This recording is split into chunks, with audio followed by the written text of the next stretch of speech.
아수라 발발타 시간입니다.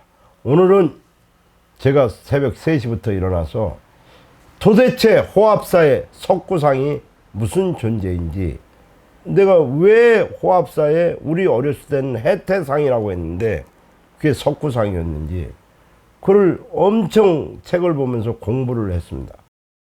그리고 엄청난 걸 깨달았습니다. 해태라는 게 뭐에서 변화된 동물인지 아십니까? 바로 개에게서 변화된 동물입니다. 개가 부처님식으로 불법을 깨달으면, 좋은 일을 많이 하면 해태가 돼서 궁궐도 지켜주고 우리를 지켜주는 수호신이 된다는 그런 게 간다라 지방의 습성이었습니다. 이 간다라 지방은요, 알렉산더가 인도를 정벌하기 위해서 지나던 유라시아 로드에 있던 중앙아시아 지방을 일컫습니다. 우리가 이 석구상을 이해하려면, 해치를 이해하려면 이 간다라 미술품을 이해를 해야 됩니다. 우리나라의 가장 훌륭한 간다라 조형물은 바로 석굴암 본전불 부처님입니다.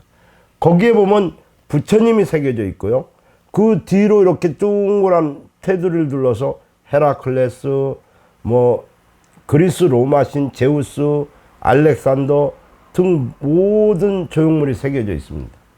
이게 어찌된 영문입니까? 동양의 부처상인데.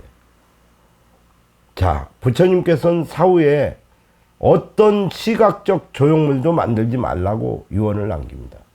그래서 그들이 믿었던 것이 뭐냐? 칼라차트라라는 법륜입니다. 법륜.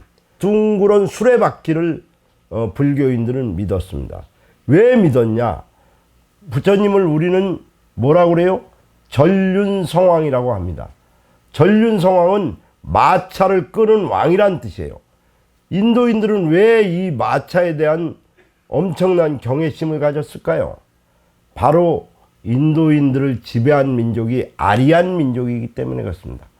아리안 민족은 며칠 전에도 얘기했지만 카스피해와 흑해, 스텝 지역, 초원지대를 살았던 민족입니다. 그 민족이 기후변화로 인해서 이동을 해옵니다. 그래갖고 중앙아시아에서 하나는 동양으로 가서 스키타이족, 우리 조상이 되죠. 우랄 알타이 산맥을 넘어서. 그래서 우리는 엉덩이에 몽고 반점이 있다고 그랬죠. 그 몽골리안 계통. 그리고 또 한 민족은 바로 얘기하는 그 아리안 민족이 인도로 들어오고, 그 다음에 그 이란으로 들어오고, 또 아나톨리아 반도까지 가서 그 터키까지 갑니다. 근데 인도로 들어온 민족이 뭐를 타고 왔어요?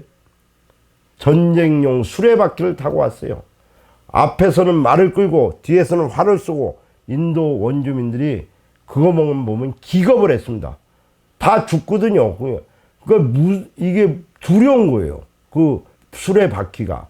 그래서 인도 국기에는 말씀드렸다시피 수레바퀴 모양이 새겨져 있다고 그러죠, 지금도.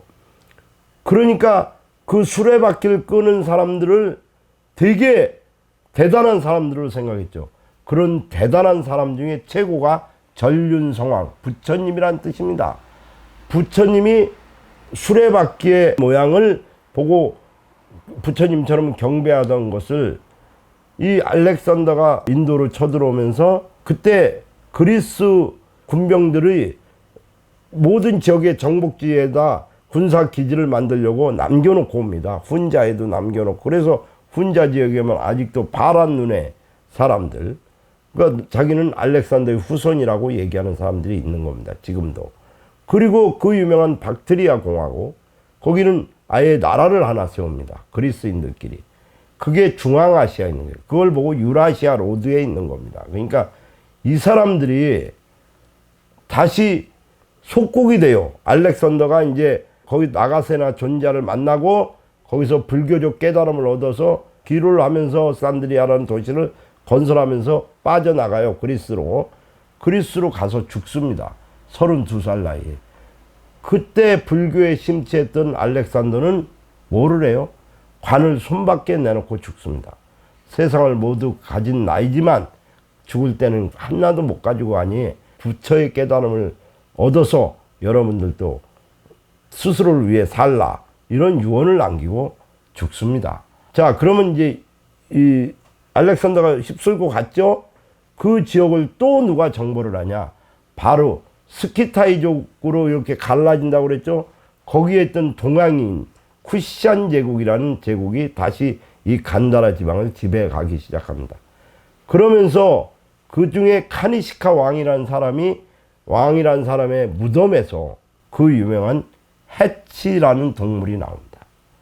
해치는 유럽의 그 기록을 뒤져보거나 인도의 기록을 뒤져보면 개에게서 변화된, 개가 깨달음을 얻고 수행을 하면 되는 해치, 그것이 카니시카 왕은 그 유명한 하다라는 유물에서, 하다 지역에 발견된 유물, 그리고 그걸 최초로 유물 발굴한 사람이 레미르 얄라 타리즈 박사라는 사람입니다. 거기에 제일 처음에 하다라는 불교 성지를 발굴을 했거든요. 아프가니스탄 전쟁이 한창 일어날 때.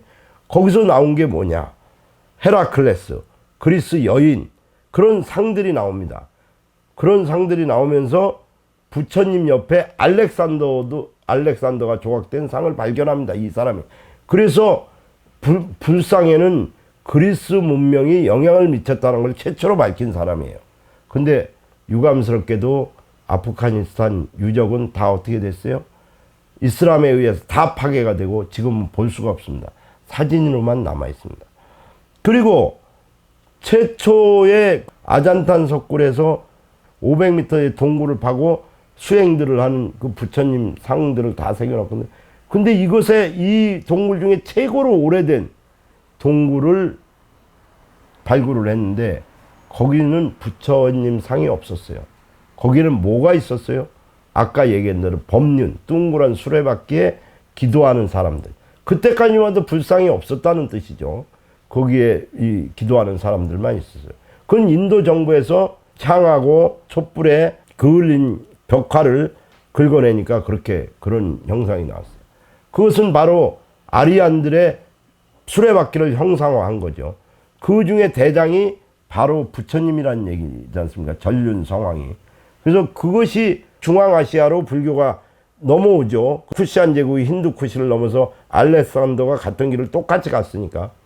가서 그들이 불상을 만들기 시작해요. 그 불상을 만들고 해치도 만들고 여러 상을 만들었어요.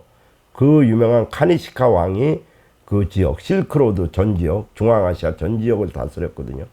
그들은 어쩌면 우리와 비슷한 민족이었을 거예요. 그가 중국 후안에서 로마까지 실크로드 전 지역을 다스리면서 엄청난 부를 축적해요. 그가 남긴 많은 동굴 벽화 중에 바로 해치가 거기서 발굴이 되는 겁니다. 그 해치에 뿔이 있었어요.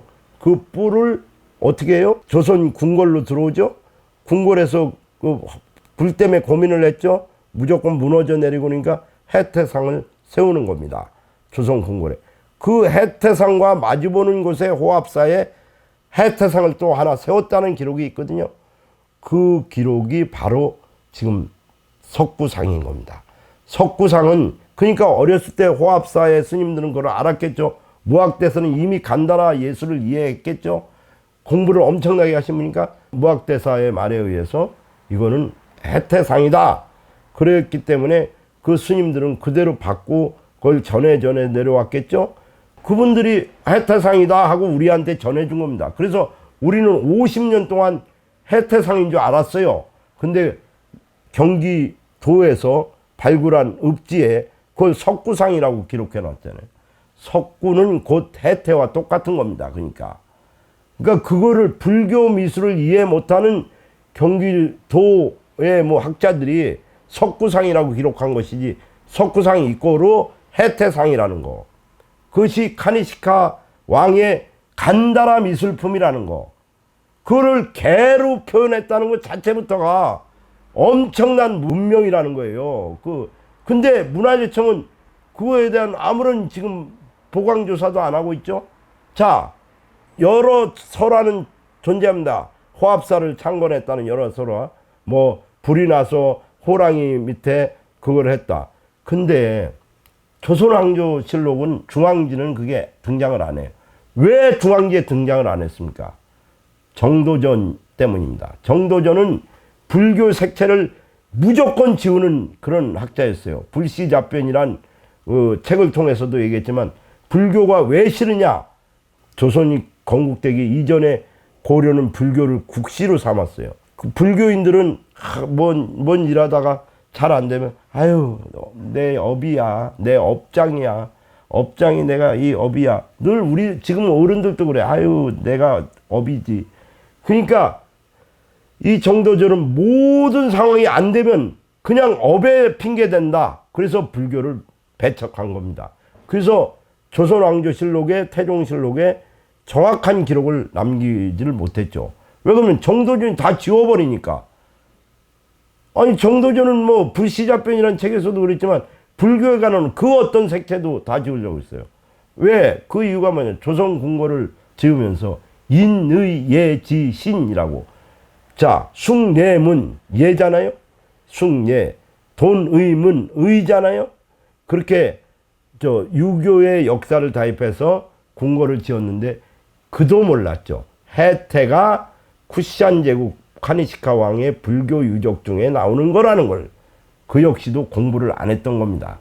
제가 이거를 새벽 3시에 내서 책을 읽고 찾다 보니까 어느 국어 강사가 해태는 개서온 곳이다.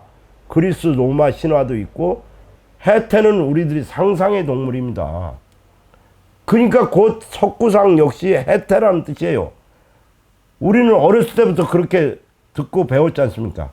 자, 이제부터 문화재청은 이것을 조선 궁궐의 호합사와 역사와 같이 했다는 걸 인정하고 석구상이 그걸 말하는 증거지 않습니까? 문화재청은 조속히 후속 조치를 취해 주시기 바랍니다. 하여튼 오늘 아침부터 새벽 3시부터 일어나서 책을 보고 여러 가지 자료를 찾다 보니까 제가 목이 좀 많이 잠겼는데 제발 문화재청은 공부 좀 하세요. 간단한 미술을 이해 못하는데 어떻게 불교 미술품을 이해합니까? 다시 한번 말씀드리면 공부해야 공무원도 발전하는 겁니다. 문화재청 조속히 호합사의 역사를 밝혀주시기 바랍니다. 조선궁궐은 의리번쩍하게 복원해놓고 여기는 지금 뭐 하는 겁니까? 이성계가 무학대사하고 엄청난 교분이 있었다는 건 아시죠? 자, 그런 관점에서 양주 해암사처럼 호합사도 그런 관점에서 바라봤으면 좋겠습니다. 감사합니다. 아수라 발발타였습니다.